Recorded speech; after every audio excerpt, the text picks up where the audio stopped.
Hi, everyone. And I got my professional mic today. You see this mic?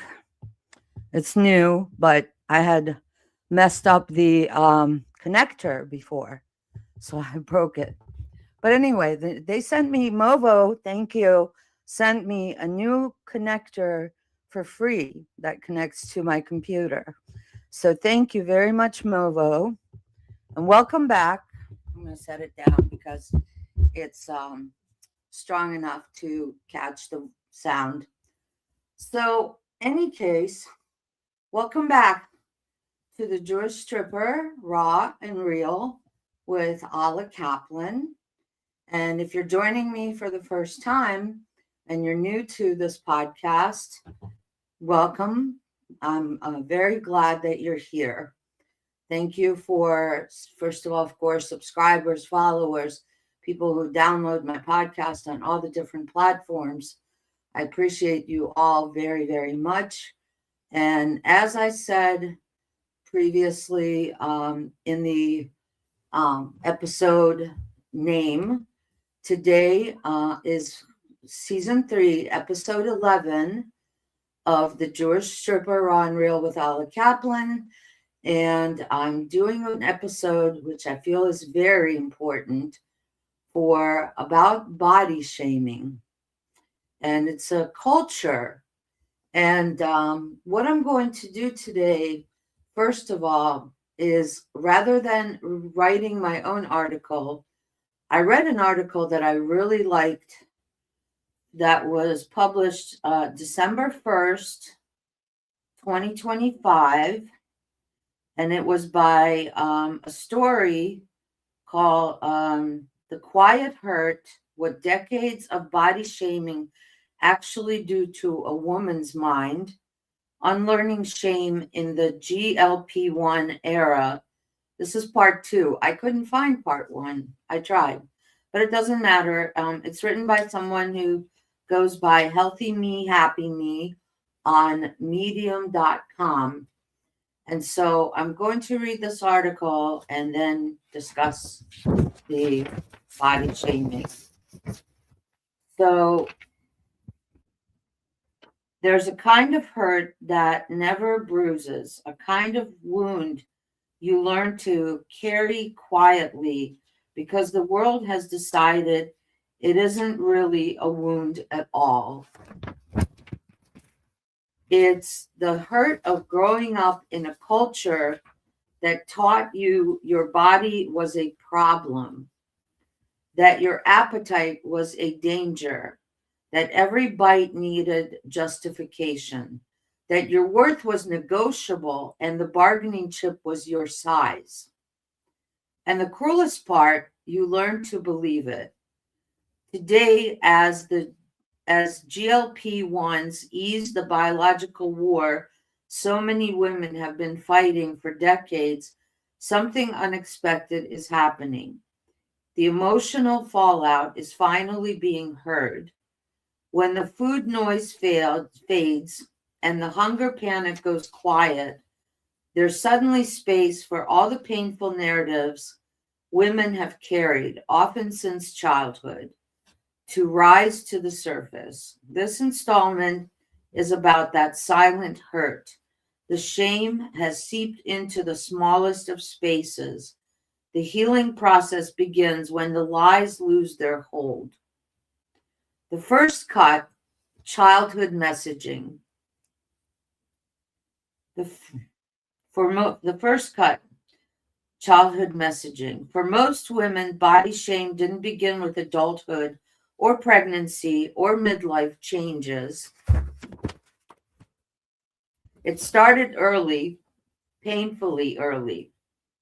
Maybe it was a parent who put you on your first diet before you hit double digits, a doctor who weighed you before saying hello, a school nurse who circled your BMI percentile, a mean girls moment you still remember in perfect detail, a relative who thought they were being helpful, These weren't small moments. These were identity-shaping moments. They teach a simple equation. Smaller equals better. Bigger equals unlovable. Even without explicit words, the message was deeply ingrained, and once shame settles into a young mind, it becomes the lens through which everything else is viewed. The constant vigilance of living in a judged body. Body shame doesn't show up as one big dramatic moment. It shows up in daily, relentless ways. The mental math after every meal, the way you adjust your shirt before speaking in public, the fear of photos, the I'll go after I lose a few pounds delay on joy, the self-consciousness in a dressing room mirror, the quiet anxiety in a restaurant booth, the apology you rehearse before a doctor's visit. This vigilance is exhausting. It drains joy, confidence, spontaneity, and emotional bandwidth. Women learn to anticipate judgment before it arrives, to brace, tighten, shrink internally and externally. And after enough years of this, the shame stops feeling external. It feels like the truth. And after enough years of this, the shame stops feeling external. Oh, excuse me. It feels like the truth. The internal critic, shame's favorite tool. Body shame festers on the inside. It becomes the voice that says, you can't wear that. The guilt after a meal you enjoyed. The belief that you must make up for food. The assumption that others are judging you. The reflex to punish yourself for being human. And here's the part that isn't talked about enough. Shame doesn't need anyone else to enforce it once it's internalized. It polices you from the inside. That's why diet culture works so well and for so long. Shame becomes self-sustaining. GLP-1s interrupt the cycle and reveal what was underneath. Here's the fascinating and painful twist. When people start GLP-1s and the biological hunger storm calms, something unexpected happens. They finally have room to notice the emotional hunger that was always there. Many describe it like this. When the craving stopped, the sadness got louder. I realized food was the only comfort I ever allowed myself. My entire self-worth was tangled in my weight. I didn't know how much I hated my body until it started changing. GLP-1s don't just reduce appetite, they minimize distraction. They break the loop long enough for the deeper story to emerge. You don't have to fight cravings every walking moment, so now you feel the loneliness. The overwhelm, the trauma, the yearning for comfort, not calories, is present. This isn't a side effect, this is clarity. But about the years they spent blaming themselves, grief for all the time lost to dieting, the energy spent performing goodness through food, the dreams postponed, the joy withheld, the medical gaslighting endured, the relationships shaped by insecurity, the belief that something was wrong with them. You don't just lose pounds, you lose illusions, and that loss can ache. The emotional rebuild.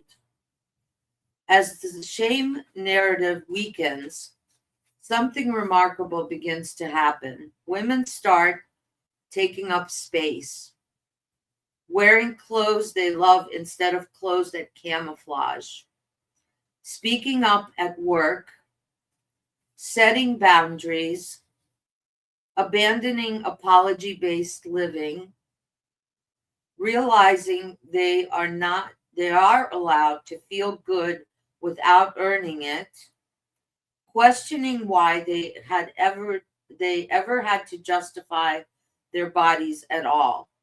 This is not about thinness, this is about liberation. It's about healing that part of you that was taught to be small physically and emotionally.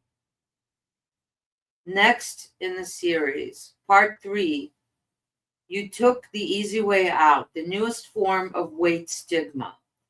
We'll unpack the backlash, why women's progress triggers discomfort, why the easy way out insult reveals more about the accuser than the accused, and how this new wave of stigma is simply shame in a different outfit. If you want to be notified whenever I publish a new article, just click here. And if you enjoyed this article, show your appreciation by giving it lots of claps. And that's on medium.com at Libby S. Winkler or Libby Swinkler. So I really felt that, especially as an ex-stripper, and I've been in body shaming, and I've had this conversation with other women. I will give credit where credit's due. Initially, when Teresa was supposed to start doing this podcast with me, it was her idea that we have an episode about body shaming. My friend Teresa, it was a great idea. And I, for a long time, just was going to put it off. But I think that it's so important. As an ex-stripper, I can tell you personally, not just an ex-stripper, but from childhood, actually, I can recall things like I remember, in the 80s when I was a teenager, or I was in about probably 12 or 13 years old, and I wasn't that big. I might have been maybe a size 12. And and I was a small child as a child until I started turning about 12, 13 years old, when the hunger started taking over. And I just remember, I remember being in, I remember that we all bathed naked in the camp for girls and boys. It was called Kaufman Camp, if there's any survivors of that camp. It was a Jewish camp. It was a sleepaway camp for about a month. You saw your parents about 2 weeks in between. And I remember, being scared as hell to go in the showers with everybody naked and everybody seeing my body, because at that point I was starting to gain weight. I was starting to develop. My body was developing. I was even my grandmother used to say, and this was a racial slur, I will admit it, and nothing against my grandmother. I loved her dearly. She raised me for a large part of the time. But my grandmother used to tell me that I had a black girl's ass, that my ass was almost like sewn on, she would say in Russian. She would say it was sewn on, in Russian. And that I had a booty. I didn't realize until very much later in life, when I became a stripper, that what I had was, I had a thick bubble butt that other girls didn't have. And I remember after having to shower with girls in the camp naked, how, I was judging everybody's body, and whoever was very thin and skinny and tall, how different we all were. And also how I wasn't like the other girls, that I had a thickness to my legs. My thighs were always thick. And this continued into, and I wasn't actually, wasn't very self-conscious of my body. And I didn't think that I was too thick or too thin, or that I had, I was just developing. I was going, when I became a teenager, through all the things that other girls go through, being in the locker room and seeing the girls with the naturally large breasts. And it was a big deal to the boys. The boys were into the girls with the large breasts. They didn't talk about girls that had plump asses. They talked about the girls that had the huge boobs that they wanted to put their face in between. And I remember the when I really honestly started to judge my body was when I met my ex-husband, my first husband. And my ex-husband would talk about other women constantly. Now this was a symptom of a narcissist. The narcissist was constantly talking about the sex he'd had with other women, what kind of bodies they had.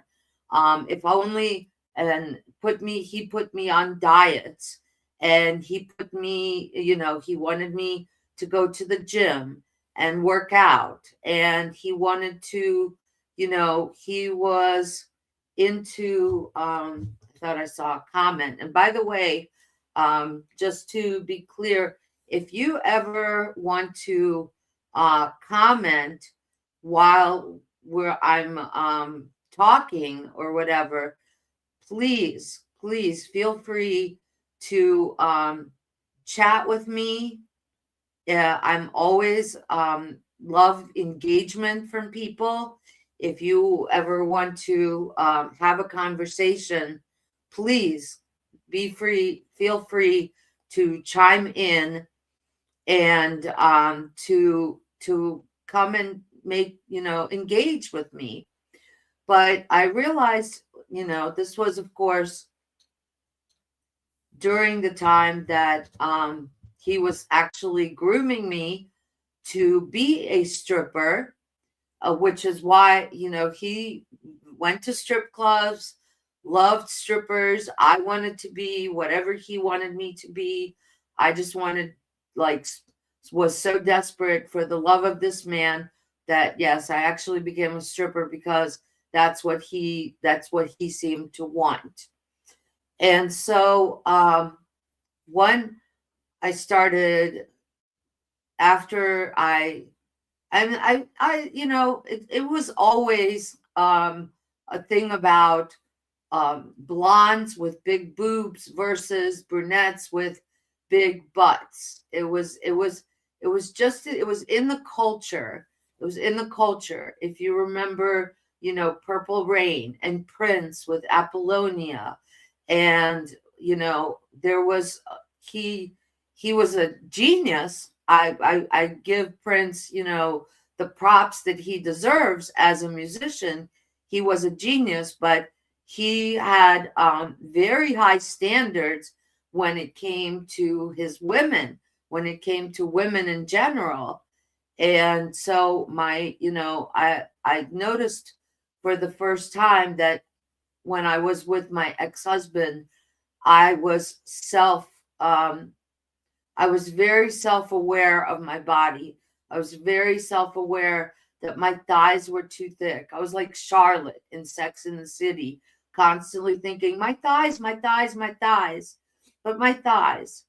And so, and you know, it's just, and the interesting part was that my ex-husband, being the narcissist that he was, um, it turned out was screwing everything in sight, whether it was thin, whether it was big, whether it was tall, whether it was black, white, and everything in between. I realized that it wasn't me, that you know, that I had to, and when I started stripping, when the first time, you know, that I was on a stage naked in front of people, um, all I could think about was, oh my God, my ass is too big, my thighs are too thick, my stomach is not flat enough, my breasts are too small. And so it became a constant, um, yeah, I was constantly self-conscious of myself. And I've had a friend, I remember a friend telling me that her mom used to tell her all the time, you're fat, you need to lose weight, and you're too fat. And compared to your sister, and compared to other girls. And so, you know, it is insidious. It starts from a very early age, and it stays with you mentally, and then it becomes an insecurity that people can push that button. People can push those buttons about your insecurity, about your size. And we have, you know, so much shaming of even friends, good friends. And I know a person whose friends were had told this person at one point, you know what, you're too big and we can't be seen with you. And you know, that, I mean, that has to be just horrible coming from someone that is supposed to care about you and love you no matter what size you are, and love you for your soul and your being, rather than because they maybe don't want to be photographed with you. And I've gained weight. I had issues with blood clots, and it damaged the nerve in one of my feet. And so I can't work out as much as I want to. I can't run anymore. I can run a little bit, but it you know, and even before that, I mean, there was just emotional eating. And yes, I'm on the GLP, I'm on the medication to lose weight, because and I'm still, you know, that hunger. I work from home on my 9 to 5 job. I work from home, and my office is actually right next to my kitchen. So the food is constantly there. And when I'm bored, I find myself eating sometimes. And I admit this honestly. And it's really, you know, it's, but shaming people for their bodies, for being more than, you know, a size 4, or, you know, when you get, I remember when I got down to a size 4 when I was stripping, even though I was a size 4, I was tiny. I had tiny waist, very average breasts, and I always had large hips. I'm just built with those hips. They call them childbearing hips. And I remember still thinking my thighs are too big. My thighs are too big. Okay, and they were muscular. My thighs became muscular, and because they were muscular, they were still, even though they were still thick. They were thick from dancing, sometimes more, you know, double shifts to make more money. And just, I just remember always watching other dancers who I thought were so graceful and had the perfect body and everything about somebody else was perfect, and somebody would tell me, oh my God, your breasts are perfect, and I didn't see it. Oh my God, your body's beautiful, you're hot, you're banging, and I didn't see it. And I'm not gonna cry. I'm not gonna cry. But I just remember um that constant, that constant diet, and being told what I can eat, when I can eat it. There was just a huge there was this huge pressure coming already. It was inside me already from the time that I was a teenager, when my grandmother was telling me my ass was too big. I started to remember, if anybody remembers the show, the 20-minute workout in the 80s. It came on, it was literally a 20-minute workout. It was all aerobic, it was just floor moves. And I started doing this workout because my grandmother was telling me my ass was too big, that it looked like a black girl's ass. And this set in motion, I think, for me, the insecurity that anybody else could push my button, that they could push that button of insecurity, of my everything being a little bit just too big.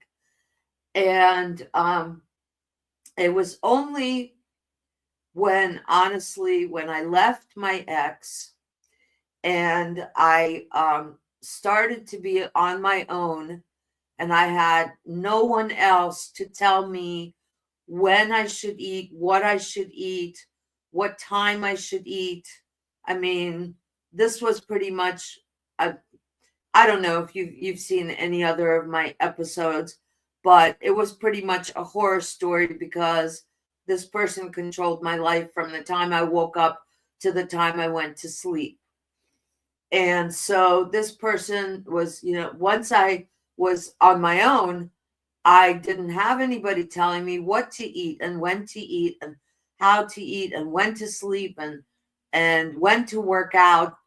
And so I finally started to feel the empowerment that stripping gave me, because I finally started to listen to the other girls, women, not girls, but women, tell me that I was beautiful, that I started finally feeling worthy of love. And it's very sad. And, I even to this day, I judge other people. I can't lie. I can't sit here and lie. And I think this happens with men too. I mean, why are men working out? Because they want to get laid, they want women, or they want to get laid with other men. Whichever the reason is that the men are working out, that is definitely, I'm sorry, I did tear up just a little bit. But why do people work out? It's not just for health, for themselves, to be beautiful, because we have this idea in our minds that came from the Greek gods, the Roman gods, the perfect body, that the only the perfect body is lovable, that you're not lovable unless you have, a muscular chest, muscular arms, that you are somehow less lovable if you're 300 pounds, 400 pounds. And I can honestly say that I have looked at someone and thought, oh my God, I need to work out more because I don't want to end up like this. And so this topic, I think, is really important. And I'm going to keep it today to 30 minutes as I usually do. But I just want to put it out there that, I would like to see if someone wants to, I invite some people to come on the show and be a guest, and you know, I think I'm going to go interview this woman who has a boutique for ladies of larger sizes that's in my area. I was just at a restaurant last night, and her brother actually told me about her boutique. And so I want to go interview her because um, I want guests to come on the show and talk about the topics that are important, like this, because this affects your mental health so much. It really touches on, you know, how we look at ourselves in the mirror. And as we get older and things are, you know, if you're not working out, or even if you are working out, you know, gravity is going to take effect whether you like it or not. Getting older is just a fact of life. You're going to get older. Your ass is going to drop. I'm telling you, I turned 40 and my boobs went from up here to down here. And then I, you know, gained weight and I got older, and they keep going further south. And yes, there are ways to keep them up. But what I want to do is I open an invitation for people to come and make comments about this and engage and talk about this, because we look at other cultures. Look at Japan. People aren't, you know, big in Japan, except if they're sumo wrestlers. With people, Asian people have a higher, you know, they have a high metabolism. They don't necessarily work out every day. They just eat healthier, maybe. And our culture is just full of, you know, why we crave certain things, the constant commercials, the constant need to, you know, that comfort food, that emotional eating. I could go on and on about this all day long, so I'm not going to. I'm very grateful to this lady for writing this article, and I'm going to dig into more of her articles, and maybe I'll write my own article on it as well. But for now, I'm so grateful. Again, I want to say thank you, the audience, for being subscribers, following me on my podcast journey, following me even on medium.com as a writer. And I want to thank you for being followers and subscribers, listeners of the podcast. I welcome everyone. I have an open door policy that if you have a subject, if you have future topics that you want to suggest. And I say thank you, Teresa, again, for suggesting this topic, because it is a huge mental burden on not just women, but men too. And so I'm going to say good night. And I hope everybody's keeping warm wherever you are. If you are on the East Coast, like I am in the Washington metropolitan Baltimore area, I hope you're staying warm and cozy. I will tell you, I probably will not do a podcast next Sunday because it's going to be Super Bowl. So most likely I'll be either watching the Super Bowl or doing something else, because I'm not really much of a sports person. So anyway, thank you so much for joining me. I wish you a warm and sweet night.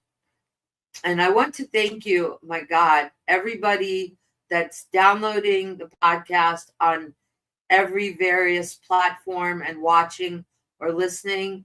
I thank you all so much. I love all of you. You are just, thank you from the bottom of my heart. And good night.